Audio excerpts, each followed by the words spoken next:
Argentine superstar Lionel Messi এখন ইকুয়েডরের মাটিতে। Inter মায়ামির আগমনে গুয়াখিল শহর যেন উৎসবের নগরী, কারণ একটাই, লিওনেল মেসি। প্রাক মৌসুম ম্যাচ খেলতে দক্ষিণ আমেরিকার তৃতীয় দেশে এখন ইন্টার মায়ামি। জয় পরাজয় ছাপিয়ে মেসিকে বরণ করে নিতে নতুন রঙে সেজেছে শহরটি।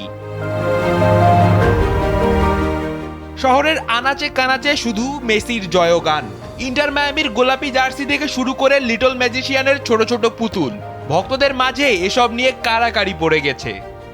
স্থানীয় এক বিক্রেতা বলছিলেন, মেসির আসার খবরে মানুষ তার স্মৃতি হিসেবে কিছু না কিছু সাথে রাখতে চাইছে।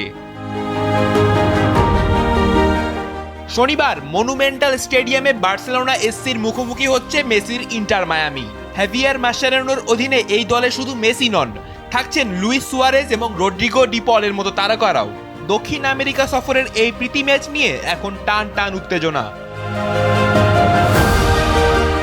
পেরুতে হার আর কলম্বিয়ায় জয়ের পর এবার ইকুয়েডরে মেসির জাদুকরী পারফরমেন্স দেখার অপেক্ষায় ফুটবল বিশ্ব।